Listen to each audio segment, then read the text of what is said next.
So I got my piping hot decaffeinated beverage. Actually, it's a decaf white chocolate mocha. Today's adventure, we're continuing on with the Green Book. Sorry about the stuttering there, guys. We're gonna continue on Route 66 and the Green Book. Right now, gassing up the vehicle. I'll talk to you guys in a minute. Okay, we are back. This is Mary with the Unlisted Map, and we're actually heading up through the Cajon Pass. We're going to continue our story about the Green Book and Route 66. And the really interesting story about that is the 15, I'm on the 15 freeway. The 15 isn't exactly Route 66. Route 66 is out that way, and it cuts through those mountains out there. Can't really see them. Um, but as we come through the pass, we'll talk a little bit more about the history of Route 66. We're coming through the pass right now. Route 66, like I said, is off to our right, and these are the San Gabriel Mountains. Can you imagine driving in the 40s, maybe even way before that? This was much more of a two-lane highway cutting through these rocks, and it's craziness.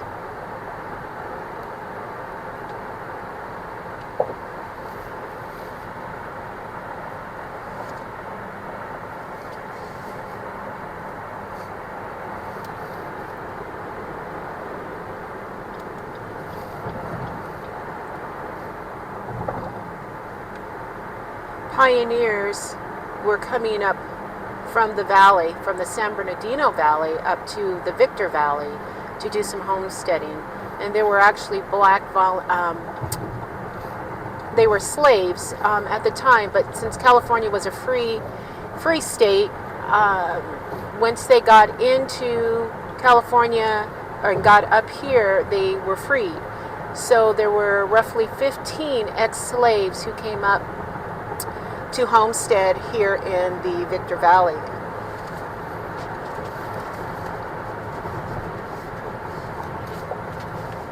They actually were led by a 15-year-old, excuse me, her name was Lizzie, and she walked.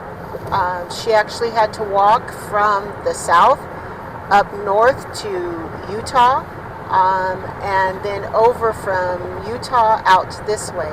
So she did all the walking. I cannot imagine. I don't even know how many miles that is. Does anybody know how many miles that is from Utah to California on foot? That's nonsense.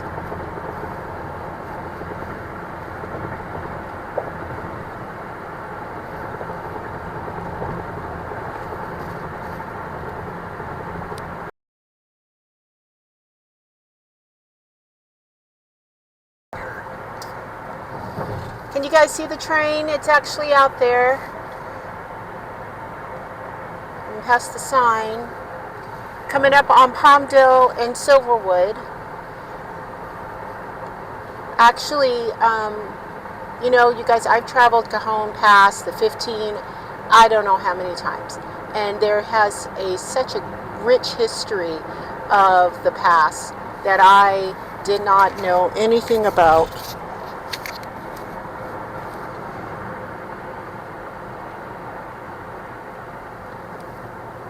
We're going to exit soon onto Cajon Road, which is actually the original Route 66.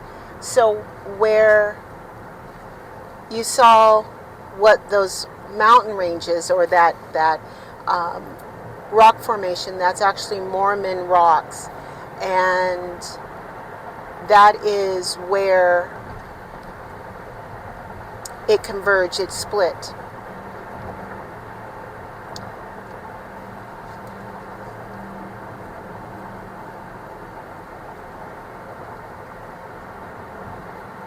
So Cleghorn Road is actually Old Route 66. They've changed the name so many times, it's actually Cajon Road.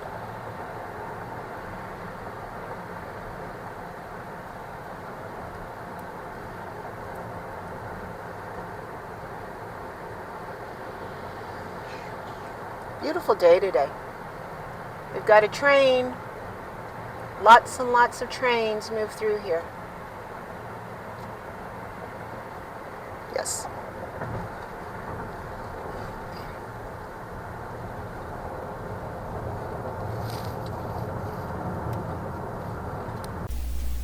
Actually, instead of 15, it was 26 slaves.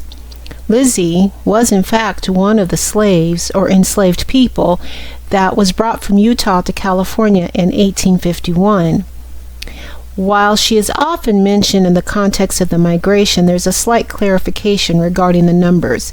Historical records, including the 1850 census and accounts of the San Bernardino settlement, typically count 26 enslaved African Americans, not 15, who were part of that specific pioneer company of 437 people. Lizzie drove a covered wagon led by 2 yoke of oxen across the Cajon Pass to reach the San Bernardino Valley.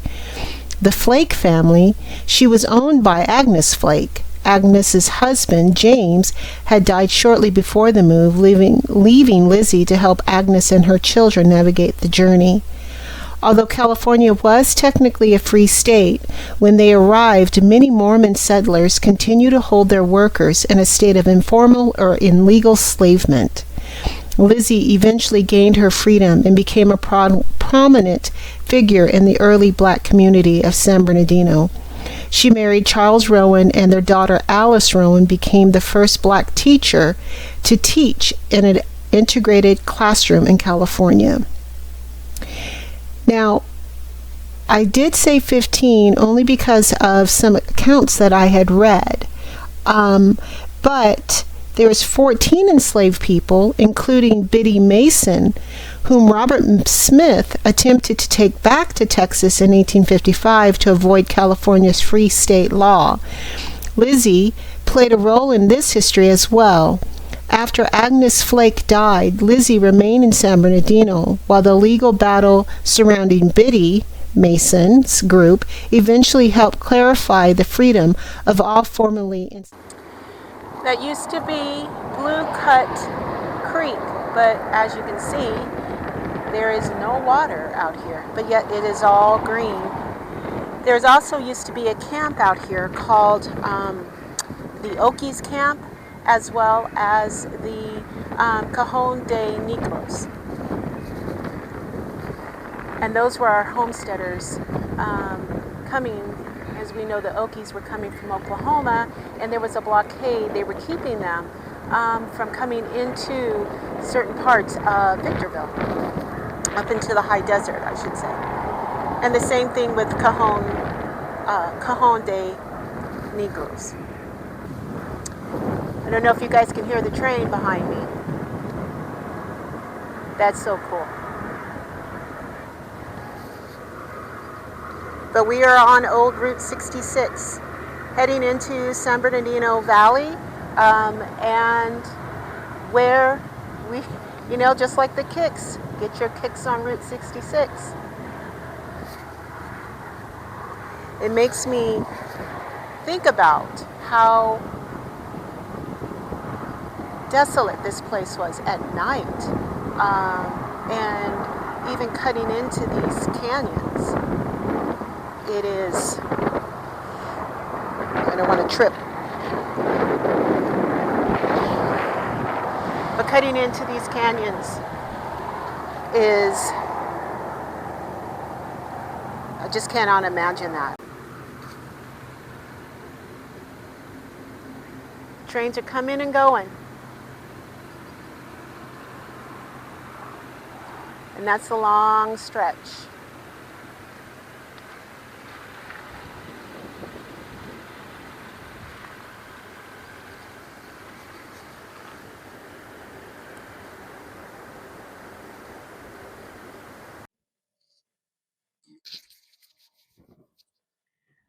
I think about the ancestors, my ancestors. I don't know if I had any family that actually came out this way. We did live in the high desert in Antelope Valley when I was a kid. But my friends, family friends, who moved to Victorville, which was also, I'm sorry, moved to Sun Village and Little Rock, were actually, for those who didn't know, Sun Village was a sundown. And that was where they were trying to get to. It was a sundown town, and it was where they were trying to get to before dark. Because crossing the desert at night was pretty scary. Remember, I told you about Lizzie who had to walk this whole canyon, uh, cutting through these mountains on foot. I cannot imagine what it would have been like to have a car in the 1940s crossing the desert. It can be a very scary place.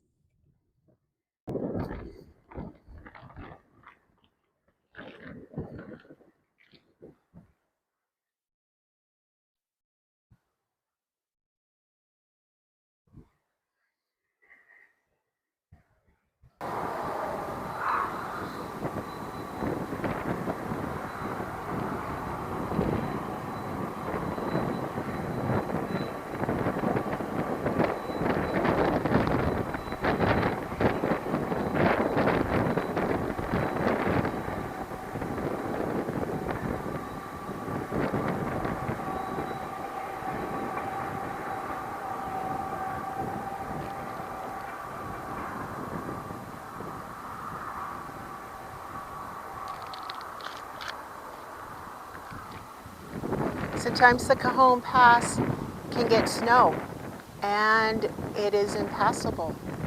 And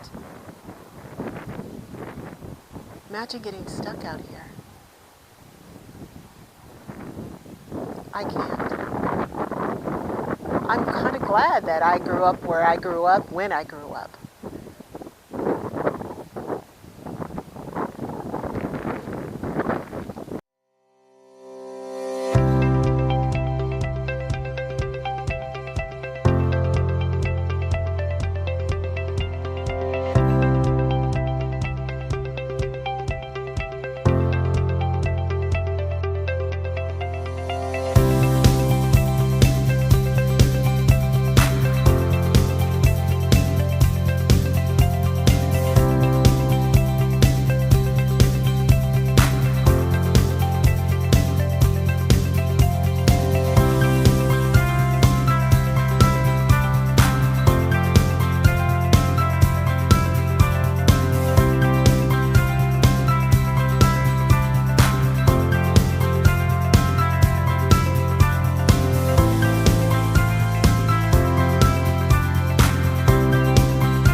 So thanks for traveling along with me today, guys. I hope you enjoyed this fun Cajon Pass history.